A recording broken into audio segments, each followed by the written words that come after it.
Yeah, thanks, Paul. Good morning, everybody. Happy Monday. Unbelievable. We only have 7 Mondays left of 2020.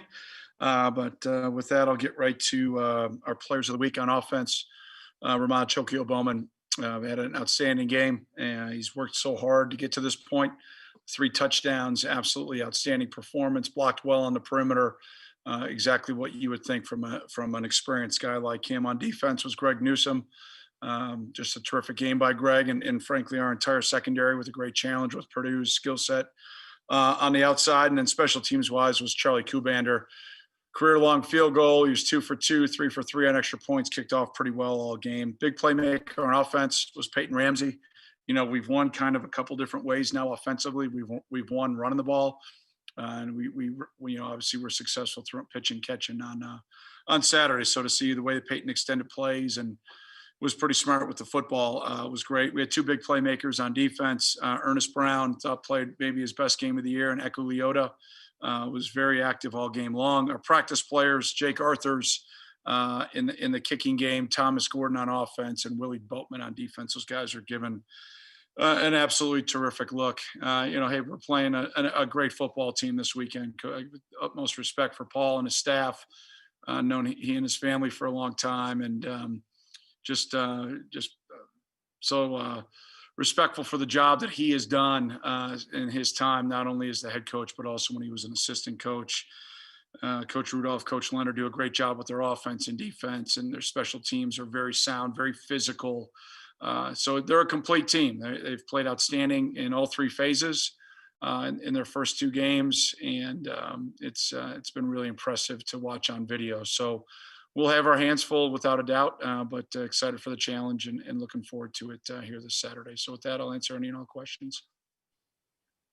Reminder to everybody to please message Athletic Communications directly in order to get in line to ask Coach Fitzgerald a question. So with that, and Ryan. There we go. Hi, Pat. Hope you're well. Good morning, Shannon. Hope you're well too. Thanks. I was wondering, I guess 2 things here. Just how much was the defense a help in carryover from last year, having more success this year?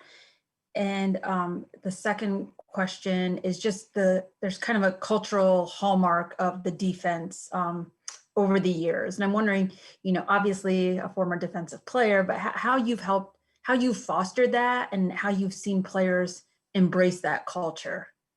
Well, I would say, we've had great consistency, frankly, on our defensive staff. We had Batesy go get the DC job at Pittsburgh, which I always check the box score to see how he does, and got a great text message from he. And then JB obviously retired a couple of years ago. So, a couple new faces in Timmy McGargle and Matt McPherson on the defensive side of the ball. But, I think it starts and ends with Mike Hanks. I think Hank is good of a coach as there is in the country, regardless of position. He's a great man. He's a terrific husband, a great father, a great role model for our players. He does a terrific job. He's tireless in trying to do everything he can to give our guys the best plan possible. He's collaborative in the room. I mean, he takes input from all of our staff members, including our QCs and our GAs. I mean, he's, for the amount of wins and experience, the humility that he demonstrates, I think permeates through our entire defensive staff, which goes through our players and then through our program. I think from a hallmark standpoint of our defense, it's been consistency. I think there's been consistency in most of the major categories. We've worked diligently to improve our fundamental teaching, our fundamental coaching, our building of relationships, and then obviously adding competitive depth. And, I think that's what you're seeing right now is as good of competitive depth as maybe we've had on our defensive side of the ball in a long time. And just, that carryover from last year, how helpful was that to the success this year? Yeah. I mean, I think the carryover of any time you're able to keep your staff together, and then the amount of players that we had coming back this year, and then our younger talent that is really pushing our experienced players. We're playing probably as many guys as we've played up front and as many guys as we've played in the secondary at any point in my time. The one group that's probably been the most consistent of guys out there on every snap is the linebacking core. But, there's great knowledge of the system. I think there was a great unselfishness to our defense. They don't really care who gets the credit. They just care about who makes the right move or the right play to make sure that the defense is successful. I think they play with great effort, but we're going to see the mirror of that different scheme. But I mean, Coach Leonard does an unbelievable job with their defense. I mean, I think in every major statistical category or close to every major one, and Big Ten play, they're number one, and they're number one for a reason. They're well coached and schematics, and they adjust incredibly well, and then they're incredibly talented. I mean, they're outstanding on defense. So, no question, we're gonna have our hands full. Thanks a lot. Yeah, thanks, Shannon. Have a great week. Adam Rittenberg. Hey, good morning, Fitz. Just had a couple of questions. I mean, Wisconsin's been really good since you started playing at Northwestern. It's been a long period of success. I'm just curious how you've looked at this game with you guys and them over the years as a player and now as a coach. As you guys, try to get to that same type of level of success. Yeah, Adam, good morning. Well, I think Coach Alves did just an absolutely phenomenal job. I mean, he's a Hall of Famer for a reason. He built that program, I think the same way Coach Barnett did with putting together a great staff and then recruiting players that love football and having a plan and sticking to the plan. And, obviously it starts with those two guys are the architects of I think, the resurgence of both of our programs. But, credit Wisconsin, the consistency of their success. They've been consistent challengers and winners of the Big Ten West. Now for, a number of years. And I think it comes down, number one, the players are incredibly talented. I think they play and have always played an unselfish physical brand of football. They've played, I think, very complementary football. And I think they're very consistent with the way that they play, and they've got great explosiveness on offense. They've typically always had a Heisman Trophy, all Big Ten level running back, and they've always had great skill on the outside and tight ends that are NFL players, and you could argue the best offensive line in the country. And now you take that with an incredible quarterback. I think they're pretty darn complete. And then you look at all three phases; it's the same thing. I think they're as complete of a team as I've seen on tape. I just want to ask you about your run game, how you feel the run game is at right now, and what it will take to obviously run the ball against a good defense this week. Yeah, it's going to be really tough sledding. There's no doubt about that. I mean, they're stout with their three down. Their outside backers and inside backers are fast, physical. I love watching them on tape in that front seven. They've rolled a lot of guys through. They had a lot of injuries in the secondary last year, which gave them a great opportunity to add a lot of depth. And they're rolling a lot of guys through and playing fast. I mean, that's what jumped out to me watching Saturday night's game. They played so fast and physical.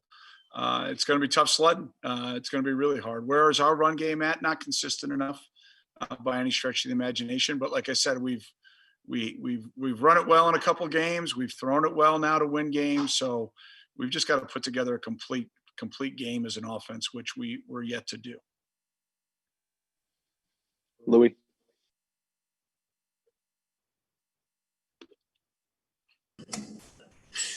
Morning, Coach. Good to see you. I kind of piggybacking on Adam's question about the run game. I was going to just follow up on the question I asked in the post game about the struggles on Saturday. You said you wanted to watch film. What did you see in that film? Thanks for the positivity here on a Monday morning. Appreciate it. As always, I know the world you live in of positive people, so I appreciate you being positive here on Monday. Say hi to all you positive people for me. But at any rate, yeah, listen, I mean, they loaded the box like we saw the previous week, and we missed some aiming points. We missed some targets. Fundamentally, we got to be better up front. And then we've got to take advantage of some things. And, we've looked at some things we want to do better, and we'll work our butt off to do that this week. Eli. Morning, Coach. After Purdue tied the game at 10, you guys went on a scoring drive to basically close out the half. What was the mood after you guys gave up that touchdown? And, what does that response mean going forward? How were you impressed by that? Well, Eli, I think that is that the one we gave up on the fourth down play? Yeah. Yeah, we were pretty pissed off on the boundary, to be honest with you. We had a mental mistake. We had a bust that led to the touchdown. And so it was more about just settling everybody down. I thought Hank and the staff, and then the guys did a good job just settling down and flushing the bad play and moving on. Credit Purdue.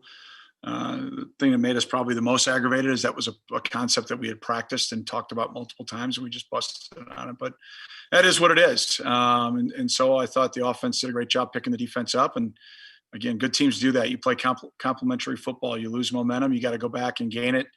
Be it if the offense turns it over, the defense has got to put the fire out. And if the defense gives up a score, the offense has got to go put together a great drive. Special teams have got to execute with the kickoff return. So, just trying to be consistent. And especially now here, halfway through, I think that would be a great theme. We just got to be more consistent. We're obviously record is what it is, but we got to be more consistent in all three phases. And that's our job as coaches to get our guys to do that. Adam Hogue. Hey, Pat, hope you're doing well. At the risk of being redundant with Peyton, it seems like for maybe every one mistake he might make, there's at least 5 plays, maybe more, where he's making the right decision, the right read, the right decision to throw the ball out of bounds. How has that experience helped your offense? And I guess more specifically, how do you feel like the players around Peyton are feeling that and responding to that experience? Yeah, Adam, miss you, buddy. Hope all is well with you and your family. You can't put a price tag on experience, right? I mean, I think younger quarterbacks, they let that one bad play kind of fester in their mind. And that negative thought then creates a negative half or a negative game. And you just can't get out of your own head. And I think we all saw that a little bit last year with some of our young, inexperienced quarterbacks. You just kept trying to get them to get positive thoughts, here after the Masters, right? Positive swing thoughts from a very bad golfer, myself. But you just got to stay positive. You got to learn and grow from the rep. And then you got to be able to move forward. And I think, again, it's, as an athlete, it's a little bit of the chicken and the egg. What comes first, right? Experience or confidence. And I think it's really a combination of both. I think you have to gain confidence through the way that you prepare. And then you have to go out there and just trust yourself and play one snap at a time. And when negativity happens, you just got to be able to let it go. You got to learn from it to not have it be repeated, but you got to be able to let it go. And it's the same thing with success.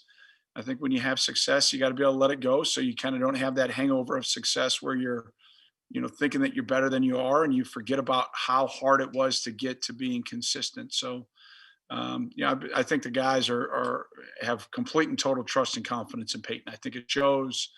And I would agree with your assessment. I think I don't know the exact numbers, but I would say positive decision-making and thoughts with the ball, way outnumber, some of the tough plays. So just, he's going to keep growing in the offense and glad he's our leader.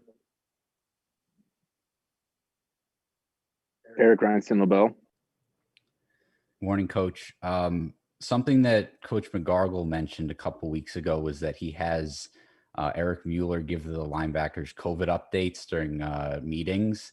Could you just talk about what Eric specifically brings to the program? Well, a guy that I think just gives everything he's got for his teammates. First of all, he's incredibly unselfish. Another, a number of our guys that are on the pre-med track here at NU, Tyler gets all the attention, but we got a number of guys that are on that track, and Mule's, has just been really consistent performer for us.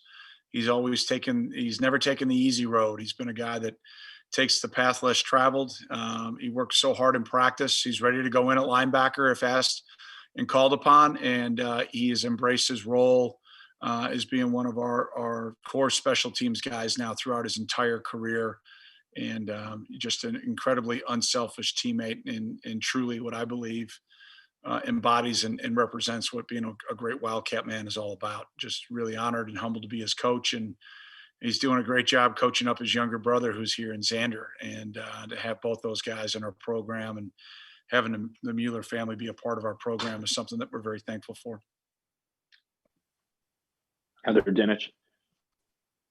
Hey, Pat, I have another defensive question for you. So the first Wisconsin game is all the quarterback show, and then the last game is the running game over 6 yards per carry. What are you expecting, and how are you preparing for them? Yeah. Well, Heather, we got our hands full. Good morning. It's great to see you, and I hope all is well. Again, Coach Chris and Coach Rudolph, they've been there for a while, and they know how to attack you, and they're going to put together a great plan specifically for us. You're right. There were two totally different plans specific to each defense that they encountered. And to their players' credit, I mean, they both games, I mean, executed uh, almost to perfection. It was incredibly precision. It was precise. It was really really fun football to watch. And they're Wisconsin. They're going to have great balance. They're going to punish you up front.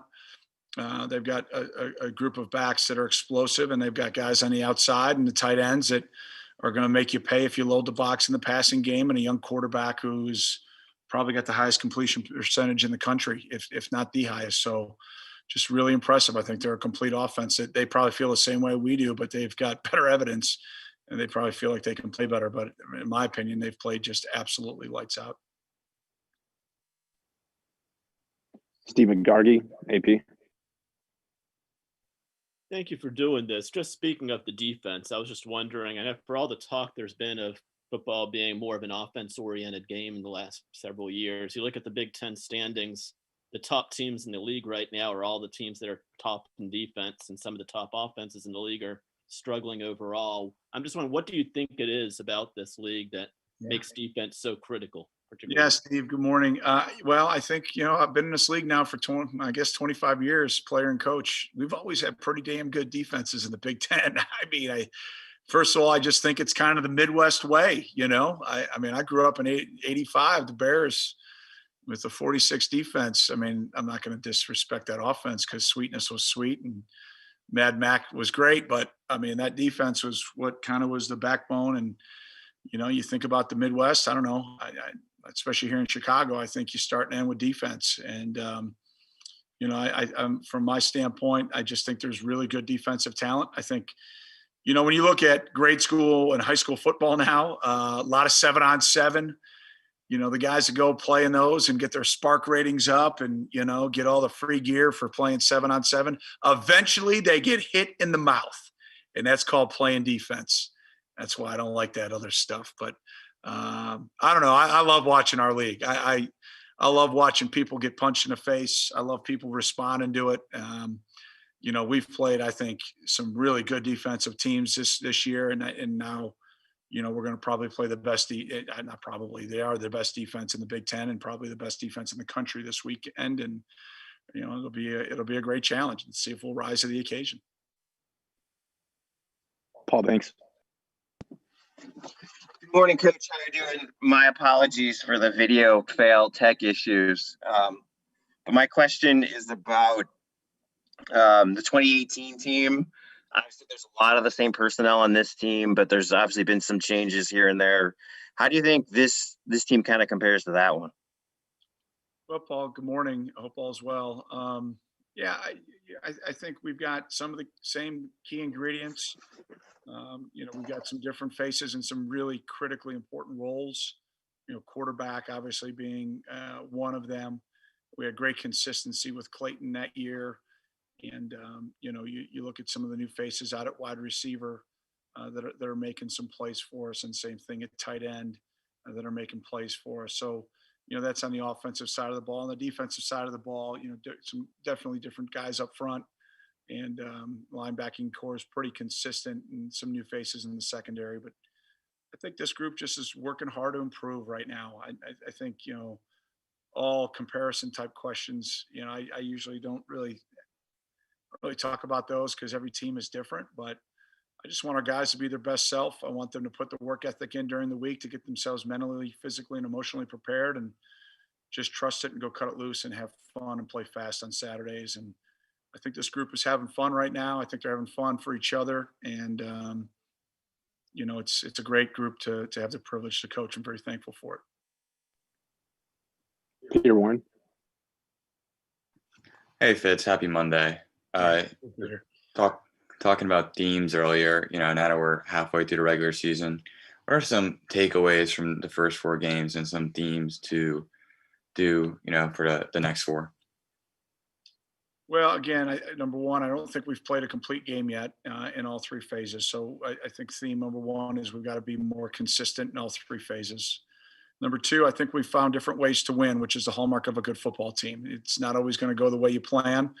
And so, if one position group or one side of the ball maybe, or one unit isn't maybe at their A game, the other side's got to pick it up, or you got to win 2 out of 3 to win a game. So, special teams defense got to pick up the offense, and vice versa. If the defense isn't playing well or kick game isn't getting things done, the offensive defense got to pick it up. So, we found different ways to win. I think we've won, obviously some close games. So I think this group is pretty well battle tested. I think we've been in 4-quarter games, and we should take confidence from that, and that we can go the distance. So we just got to be more consistent. But I think those are a couple of themes. El Brockway. Hi, Fitz. Good morning. You guys had to battle the weather conditions against Purdue, and now we're supposed to get more rain here this weekend against Wisconsin. I'm curious, do you like playing in the rain, and do you kind of prepare throughout the week for conditions like that, or do you just kind of show up on game day and see how it goes? Yeah, Ella, good morning. No, there's no just show up and see how it goes ever. The only place that happens is my golf game, to be honest with you. I very rarely do I even go to the range. It's ready to shoot. But yeah, you'll work wet ball drills all week. We'll obviously do that. We did that last week, and we've got to work hard at it. Man, that game last night. How about that Patriots Ravens game? Yeah, let's hope we don't see that ever. That was some nasty looking weather. But hey, if that is what it is, embrace the suck and go after it. And have fun with it. Do I like playing in the rain? Yeah, I like playing football. I don't care what we play in. I mean, I wish I was still playing. Those days are long over. But yeah, I love it. I love it. Whatever. 80 and beautiful, 105 and humid. We played in some awful weather games. Doesn't matter. Embrace it, have fun with it, and go attack it, and have the right state of mind, and just enjoy the heck out of it. Dave Bennett. Morning. Coach, what are you seeing from Kubander in terms of range, and might, obviously, depending on the weather that Ella just mentioned, might it lead you to try longer kicks with him based on how he's been doing? Yeah, Mr. Cat, good morning. I think Charlie's kicking the best that he has in his whole career. Again, we made a decision, and credit Jeff Jenick and Charlie for being ready, but we made a decision that we always felt like he could kick off. We had full confidence in that, but we also wanted to save his leg a little bit. And I think having him kick off and be more involved almost every drive to be ready has helped him kicking. We've got great confidence in his range. I mean, he's made multiple from 50 plus in practice. So, really good confidence in that, but we'll just see how the flow of the game is and all that stuff. But, he had a great game on Saturday. There's a reason why he was our special teams player of the week. He really kicked it well. And our friends at Purdue had a nice little stunt. They ran a little pull and shoot on the one field goal. So we got to be better in our protection without a doubt. But, he was great snap, great hold, great kick. He's doing really well. Time for a couple more. Andrew Golden. Hey, Coach, good morning. Last time Wisconsin played you guys, it was Jack Cohn's first start. Or last time Wisconsin played you at home, it was Jack Cohn's first start. This is Graham Mertz's third.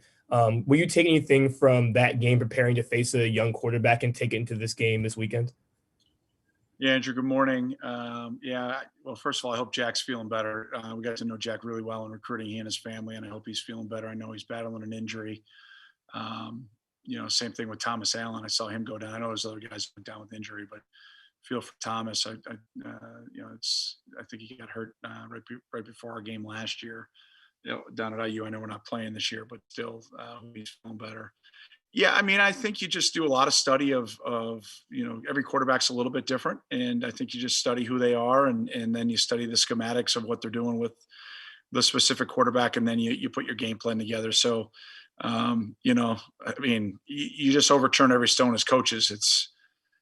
I think Ella's question was, do you just kind of go wing it? I've never winged it with a game plan or weather. I mean, anybody that knows me knows I'm just a nut about the weather.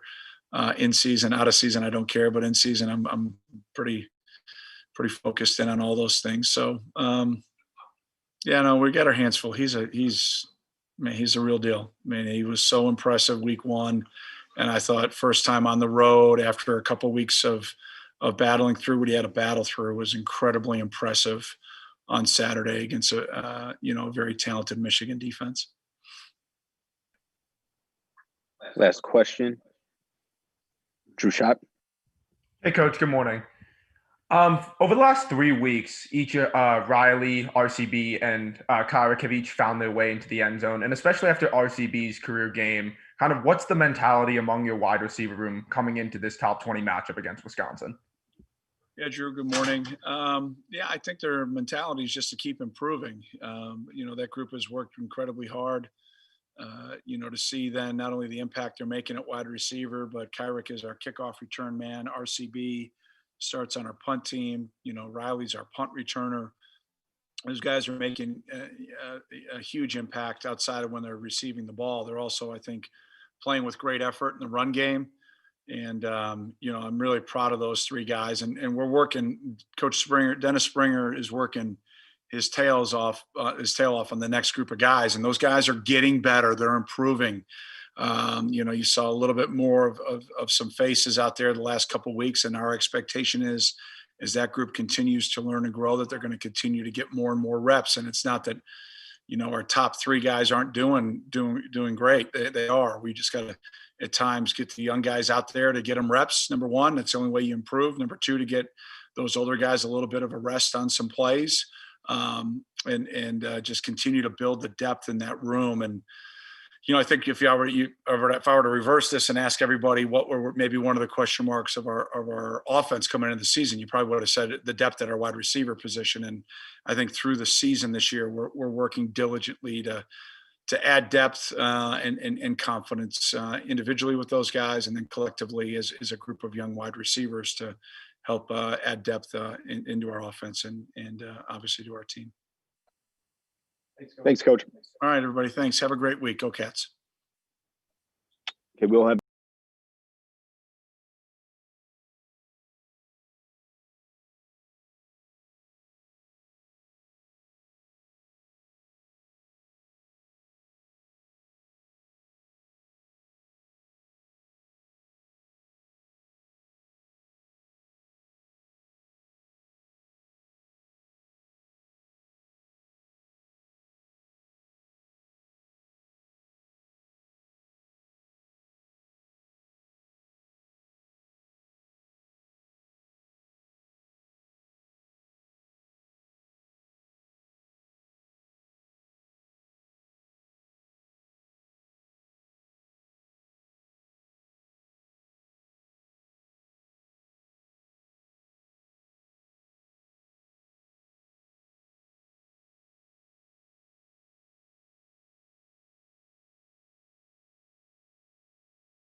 Okay, representing the defense today, we're going to have linebacker Chris Bergin. Again, message Athletic Communications in the chat to ask Chris a question.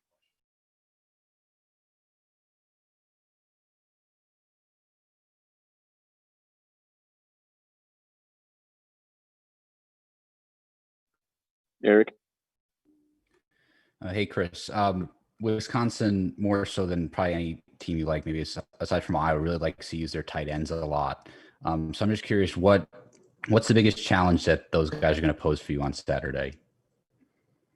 Well, if you pop on the tape, you'll see that Wisconsin has some of the better tight ends, if not the best in the conference. And uh, it's going to be like any challenge. They're great in the run game, really stout blockers, train tracks, they get low, good bases, and they're also passing threats. So when they present both threats, they're just it's tough to stop. So you just got to read your keys and trust yourself when being able to decide if it's run or pass.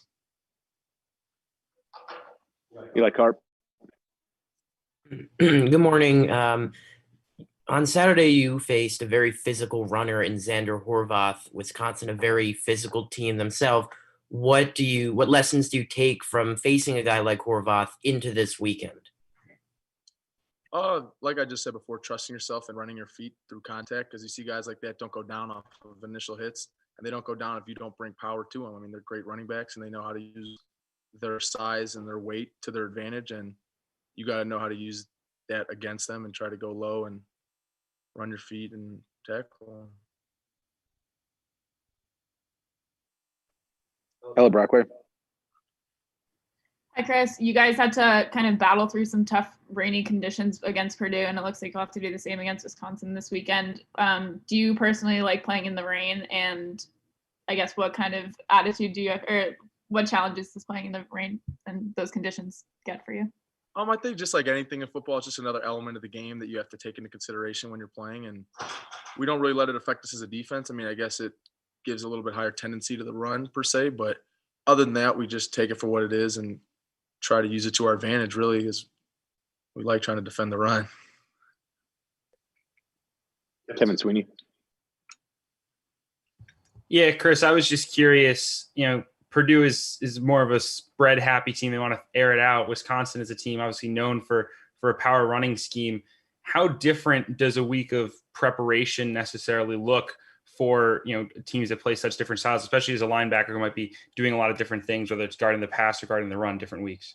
Oh yeah, I mean, you see it with any game. I mean, the Big Ten is starting to really have some diverse offenses nowadays. I mean, we got the RPO, we got the spread, and we got the true run game of the Iowas and the Wisconsin. So, I mean, like anything, we get to Monday, we flush and fix what we faced on Saturday, and then we move on. And we kind of reset our minds. So it's not too much different. I mean, each week of preparation is completely separate from one another. So we're not too hung up or concerned about what happened last week. It's on to this week, and we take that for what it is and adjust to our coaches and staff's plan. So it's not too much different. Stephen Gargi. Thank you for doing this and congratulations on y'all's start. I'm just wondering what made y'all confident that y'all could turn things around as well as y'all have this year and could bounce back after what happened last season? I think you guys saw last year we were an extremely resilient team through everything, and I'm going to be honest, I don't think we changed or too much from last year. I think we stuck to what we knew, and that was hard work, preparation, and not letting circumstance dictate attitude and effort, positive or negative. And really, it doesn't feel much different than last year than the fact we got a few more W's in the win column, which feels really good, obviously. But I think through everything, we stuck true to ourselves, and 9 times like last year, we held together as a team and used that culture and that togetherness to our advantage. And this year, it's a huge strength for us.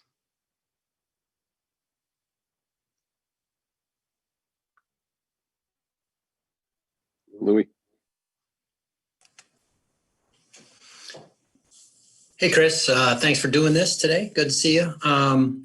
I got a question. So Wisconsin has had a long line of, bell cow running backs, Jonathan Taylor and Melvin Gordon, Corey Clement. You can go back through the years. This year, they're a little more committee approach. I mean, does that change your preparation? Does that change your approach when you're out there on the field based on who's in the game? I think to some extent, this year's running backs, no different than any others, are all very special, talented, physical running backs. So they all have pretty similar running styles, I would say. Bigger, heavier, downhill backs. And in terms of preparation, it doesn't change too much because true, their game plan's the same, and they're going to try to run the ball. And so that doesn't really change based off of their personnel. So I don't think it changes too much. I mean, they're very talented backs, no different than any other year, like I said. But, yeah, it's pretty similar. And they use Groshek the last 3 years in a lot of different ways with us as a really good complement to Jonathan Taylor, obviously. Eli Carp. Hey, Wisconsin, at least in its last couple of games, has loved to use receivers running across the formation on jet sweeps and end arounds. What are some of the challenges in facing that, and how does that stretch the defense? Well, I mean, like any other team, I mean, they're just trying to get their athletes in space, and they got a lot of athletes obviously out there, receivers. So, like we said, just stick to our keys and trust our game plan made by our coaches upstairs, and the rest will take care of itself. It's not too much thinking going on when you see the Jets. You just react. That's how defense is, and it's not too much of a concern. Last question, Drew Shot. Hey, Chris. Over the last 3 weeks, the three members of the linebacking core, you, Patty, and Blake, you've all had turnovers. You and Blake with picks, and Patty with the fumble recovery last week at Purdue. Kind of what's been going through kind of your practice regimen? What's been, in addition to being leaders of the defense and tackling and kind of being seniors, kind of what have you guys prioritized to kind of get those clutch turnovers that can change the way a game's going? I said this after the Nebraska game, but get to the ball and good things will happen. That philosophy is tried and true in football till the end of time. And it's nothing really special. I mean, we just run to the football hard, and the opportunities that presented themselves to Patty, to myself, and to Blake. And in terms of what we bring to the defense, I mean, we bring maturity. I mean, we're at a point in our careers, we have played a lot of football together, a lot of snaps and a lot of starts. And that chemistry and that trust and faith, looking to your left and your right and knowing that Patty and Blake are going to do their job and I'm going to do my job, it takes a lot off your mind of, having to do too much. And, you try to stop everything, you stop nothing. So you do your job, you do fundamental football. I mean, you're going to be just fine. And that's why I think we've been so successful this year, and we'll continue that success. Thanks, Chris.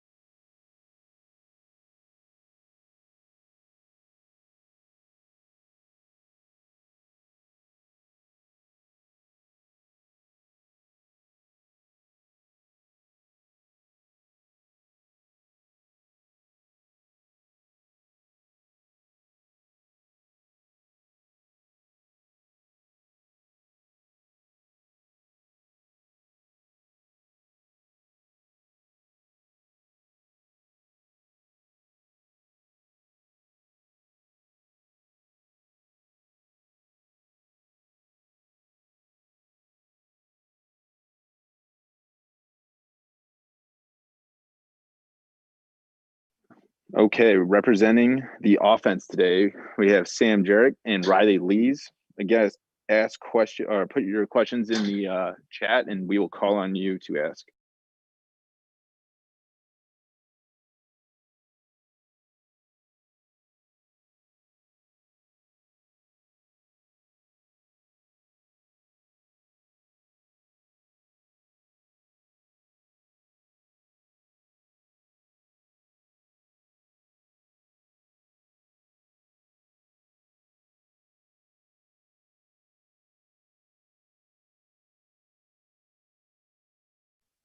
Adam Hogue. Hey, Riley. Just curious, how is Peyton? I know we've talked a lot about Peyton's experience that he brings to your offense, but how is that rubbed off on guys like you, some of the playmakers? Right, I know you have experience too, but just how is that quarterback experience rubbed off on the rest of the offense? I think it's more of an element of trust that he's going to do his job, and then he trusts us to do our job in the preparation. Thanks, Bright.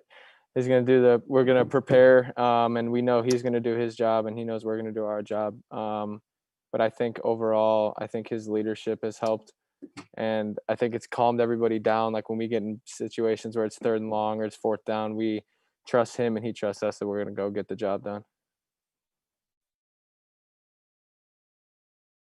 Ella. Hi, this one's for Riley. Playing against Purdue in the downpour rain on Saturday, kind of what were the challenges that playing in those conditions gave you guys, and how do you adjust your game plans at all when you're faced with those elements? I think I think it just comes down more, we have to think about the fundamentals. I think our game plan will stay the same most of the time. But as a receiver specifically, when we see the balls thrown our way, You got to think eyes and having strong hands. Maybe you need to body catch a couple if it's a little more wet than normal. But I think game plan wise with the rain, I think didn't really change anything on the sideline for us. We were just going out there and playing. We just had to focus a little more when the ball was coming our way. Kevin Sweeney. Yeah, this one's for Riley as well. Your teammate and fellow senior Ramat Jalkio Bowman had a career game. What is it like when you see someone who you've obviously been around for so long have a game like that and have all that hard work pay off? Yeah, I think it's a testament to his patience. He's always been capable of having a game like that, and for it to finally happen, I think it's almost like a coming out party for Ramad. Even though for us, we know that he's always had the ability to do things like that. But I think confidence-wise, it's going to be huge, and I think it also shows how deep our receiver room is. I think different guys made plays every game, whether it be a young guy or the veterans. So I think it's just a testament to the receiver room. We're showing our depth. Ramad had a great game. It could be anybody next week. It could be Kyra, it could be me, Malik, Bryce, guys that have been in there. But I'm really happy for Ramad, and I hope, obviously, I think he's going to continue that, and we're going to keep getting him the ball. Eli Carp. Hey, good morning. This one's for Sam. After looking at the tape, you guys had 40 rushes for 80 yards against Purdue. After looking at the tape, what's it going to take against a very tough Wisconsin front to be able to run the ball efficiently? I think it's just going to come down to fundamentals, especially in the O-line room, pad level, getting hands inside. Those do not go unnoticed. Those are crucial details in run blocking. So I think those are going to be most important for Wisconsin. Drew Schott. Hey, this one's for Sam. As you and Northwestern go week in and week out against physical Big Ten opponents, this week you have Wisconsin, who have one of the fiercest defensive lines in the conference. What are some takeaways that you've gotten this season from facing the 4 Big Ten programs that you have thus far, heading into possibly the best D-line in the conference this weekend? I think the O-line has shown itself to be resilient. I think we faced some challenging things, especially like being down 17 on the road against Iowa. O-line's had to be steady, and we've shown to do that. We're 4-0, so that's what is important at the end of the day. Still have to clean things up, but the resiliency of the O-line. Andrew Golden. Hi, this question's for both of you guys. You guys have won multiple games passing the ball. You guys have won multiple games. The main thing was passing. Multiple games there was running. What does that do for your confidence as an offense? You guys can win in different ways. I'll take that. I think it's helps us think about the fact that we haven't put a full game together. We haven't, like last game, we didn't run the ball very well, but we threw the ball well. Maryland, we had a good game overall, but we've had games where we've needed to run the ball. We've had games where we needed to throw the ball. Once we put both things together, I think we'll get to our full potential, and the fact that we're not there right now and we're still 4-0 is great for us, and it's a great confidence booster for us. Anything to add, Sam? Any other questions for Sam or Riley?